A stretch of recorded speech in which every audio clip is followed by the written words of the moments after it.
Hey everybody, welcome to another edition of Top Cat's Lair. All There or Whatever.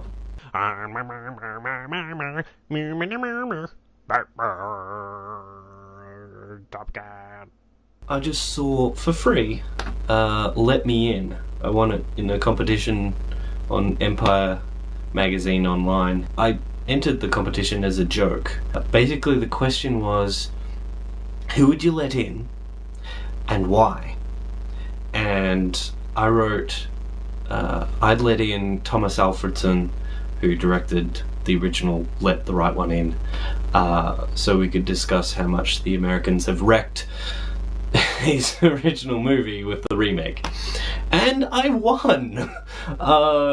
Which is hilarious. Going into it, I went, okay, it's gonna be an American remake of one of my favorite movies. I'm gonna just try to mark it as its own movie. But I couldn't do it. I could not do it. I couldn't help comparing it to the original. And throughout the campaigning for this movie, they've been advertising it's based on the book. I don't think Matt Reeves even read the book, because this thing is basically Let the Right One In light. It's a remake of the movie, not the book. Because there are scenes in the movie that are not in the book at all. And the book spells out a lot of the ambiguity that Let the Right One In, the movie, had.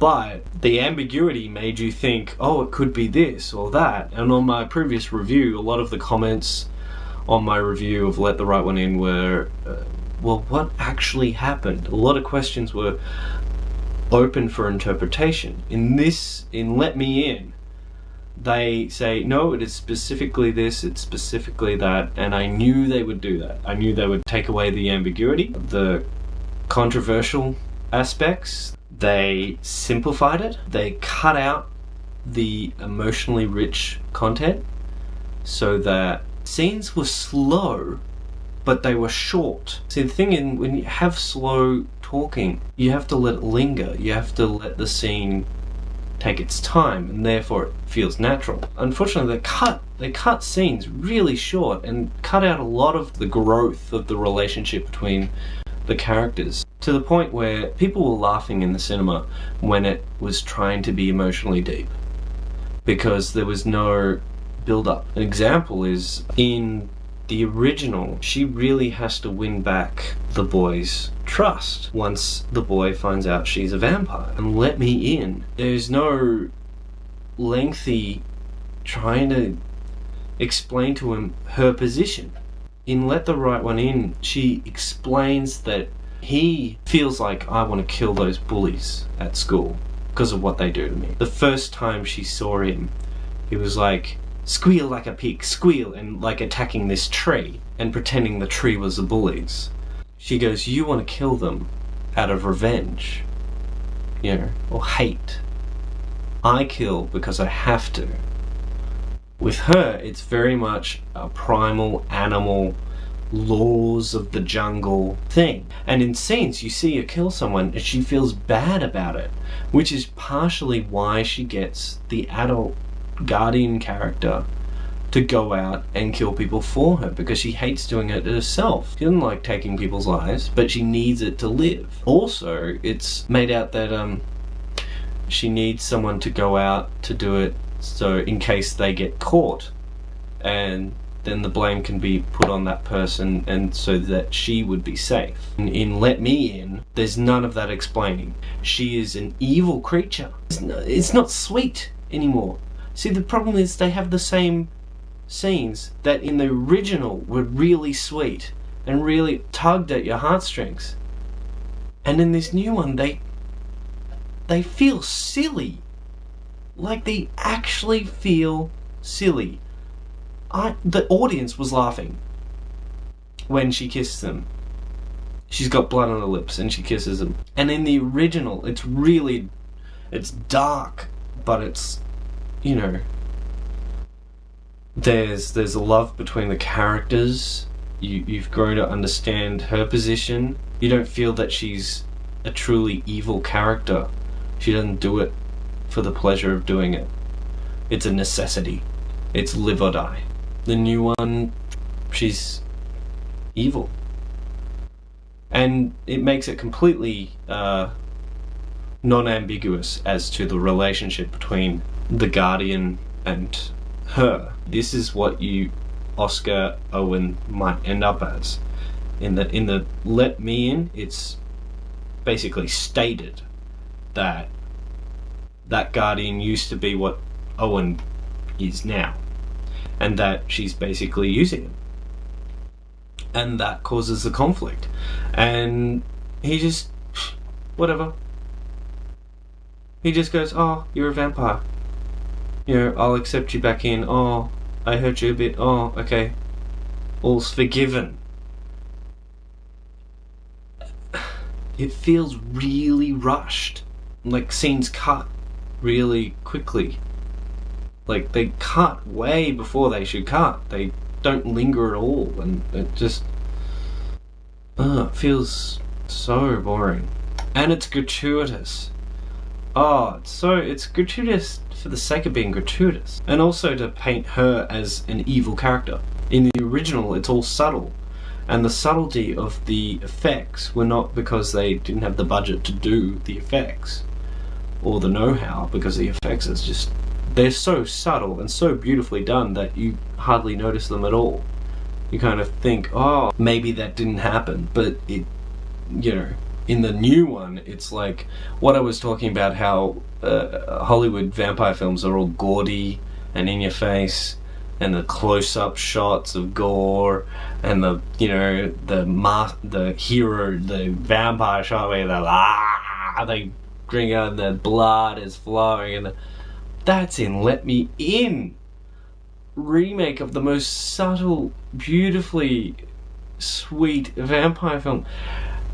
Is gone all Hollywood and gaudy and Twilight.